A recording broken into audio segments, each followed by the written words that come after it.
All right. So yeah, here we are, week 6. Yeah, and we're just gonna go through the war game that we put together. Um, so real quick, I'll just show that it actually works. So over here, you can see here, and I'll explain a little bit. I ended up stopping it at 1,000 games because it kept looping and going. So it took forever. And so you can see, like, there we go, 1,000 games, 1,000 rounds, and this time it got done earlier. Let's see. No, that was 1,000 also. Let's see. So yeah, do it again. 1,000, 1,000, 1,000. Believe it or not, I've had it stop earlier. Let's see. Oh yeah, so there's one. So around 228, tie. So it's a tie, and then a war happens. They had put the 3 cards down. Yeah, so there's your values. Boom. And then here, same thing. So there's your values. You can see. Let's see. Yeah, yeah, it's pretty cool. Anyway, and then it shows the winner, and player 2 wins the round, and boom, player 2 wins the war. So yeah, it's pretty cool. Actually worked and went through, but again, 1,000 times. So we'll go back to the actual code here. All right, so so I pushed everything successfully to GitHub. Um, Definitely a really challenging project.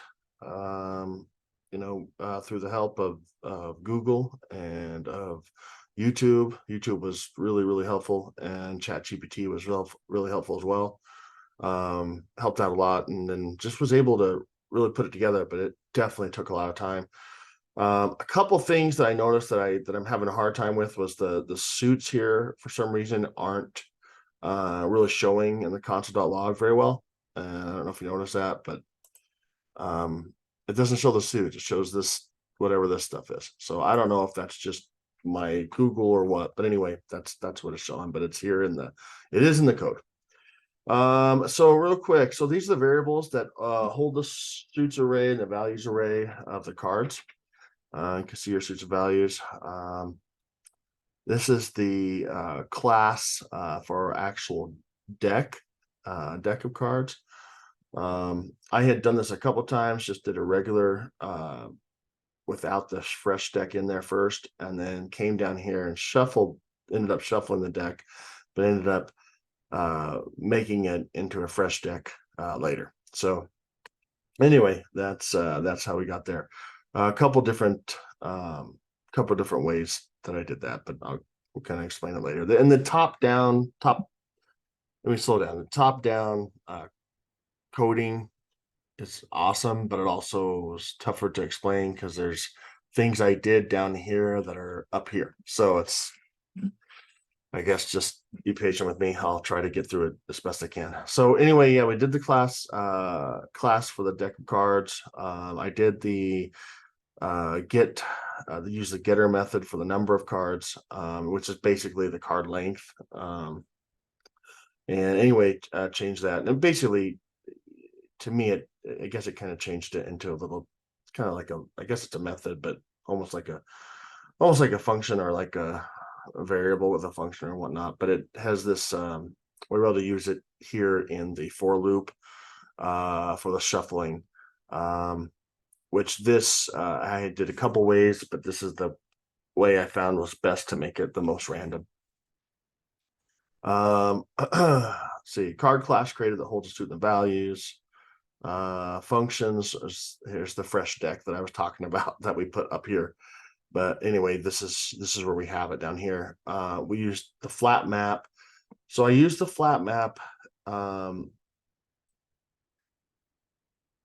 basically, I don't want to say concatenate, but it puts both the arrays together and makes kind of a new array. So it's really cool. I was really happy about how all that ended up working. These are the variables that were needed to actually initiate the players and their hands. And so I don't know if they would be considered global variables or not, but they are the variables there. So and then we got the function that compares the cards and basically compares their values and what we want to return, which is, so basically if value 1 is greater than value 2, return 1. If value 1 is less than 2, return 2, and else return 0. And these are used again further down. So it's a little different. It's got to get used to it. So function initial war, and again, this is further down that explains more of this, but basically initiate war happened because I was trying to it just kept looping.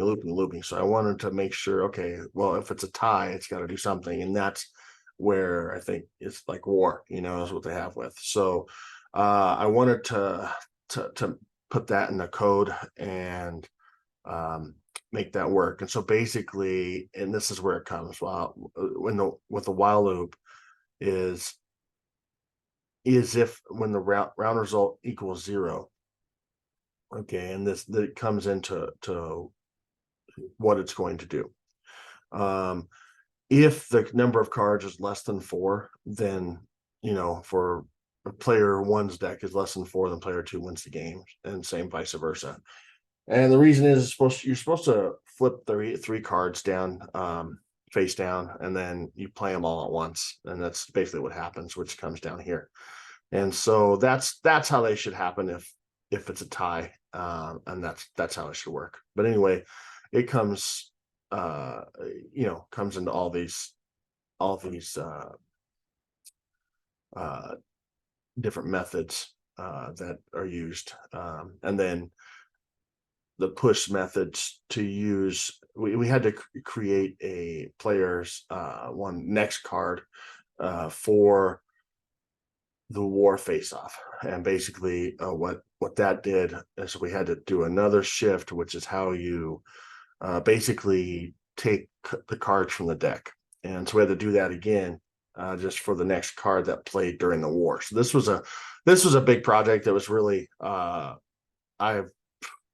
went back and forth on this thing probably for hours just on that section of code. So pretty crazy, but I think it came out right, and it looks good and it works well. So this function is to actually play the round, and basically where the cards go in the normal gameplay. And so basically, let's say you got player 1's card, you push that into player 1 hand. So basically they have their cards, they have their deck. All right. And then, so like you can see, so here's your const of player 1 card and what it equals. So it equals the player one deck, which is 26 cards for player 1 and 26 cards for player 2. And then it's got the cards in there, and then, which is I believe it's the class cards. I believe that's correct. And then .shift, that shift actually takes the card from the array. This is the cards array. Sorry, it's the cards array.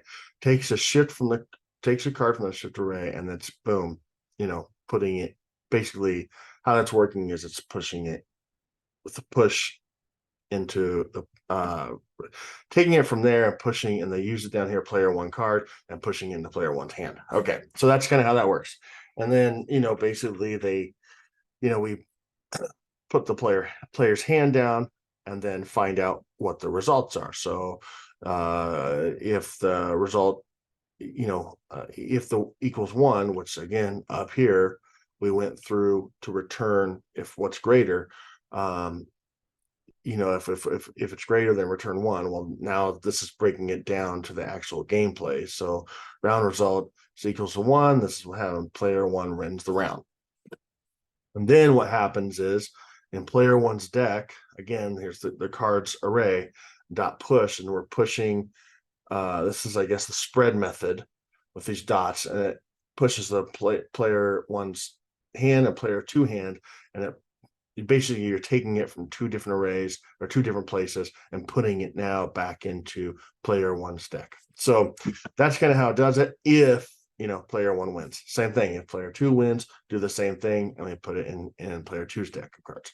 So that's kind of how it works. Again, else, in other words, like if that doesn't work, it's a tie, and then we initiate the war, which is what we put in up here. So yeah, so it's kind of a definitely fun to go through, but explaining it is kind of tough in this. It's crazy. So here's the function of the warring game. This is the actual gameplay. You have I put it at max rounds because it was going to like 80,000 plus rounds, and sometimes the browser just like stopped. It was like, okay, I can't do this. So I don't know if that's what you guys were wanting us to see that happens, or maybe I did something wrong, but I don't think I did. And then so I put a cap at 1,000 rounds. So that's because it was like just not my computer was like stalling. I was like, okay, this ain't gonna work. So I was like, that's what I did anyway. But everything seems to work. And anyway, that's what happens. As long as it keeps going and then the round number is less than max rounds, it'll continue to loop. So that's what happens. Let's see. Let's see what else here. Okay, yeah. So if so here's the the results is if player 1 card is greater than player 2 cards, cancel out, player 1 wins the war. Else player 2 wins the war. Else it's a tie.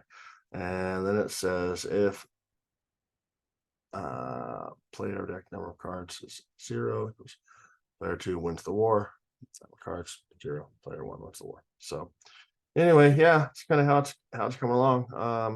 And then this is the start game. So this is actually what initialized the setup for the game to actually be played. So this sets the whole game up, and then it comes to this that shows the whole how the game will function, or how the game is actually played, pretty much for most of everything.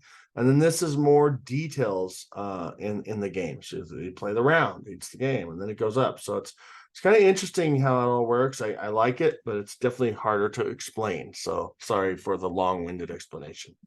Function. So start game. Again, this is starting our deck of cards, and this is where it all kind of started. Here's the shuffled deck. Okay. And then we have, so this was cool, is this actually determines and splits the 2 decks. So basically it's splits it 50-50, splits it right in half. So player 1's deck is a new deck. This is new for the class deck, and then deck.cards, a slice 0 to deck midpoint. So that's how that works. Same thing and then this one's just midpoint to deck number for cards, which is actually, like we talked about earlier, which is actually just the length of the cards array. So constant.log player 1's deck. Yeah, so just does all this up in the beginning. So here's the start game. It actually starts the game, and then initializing. So we're calling the function here of the start game that we just made right here, and then immediately it calls the war game, which again we made up here. So that's kind of how it goes. It's pretty impressive, pretty cool. But again, as you can see, it's working here. And once again, right here, I don't know why I'm not seeing I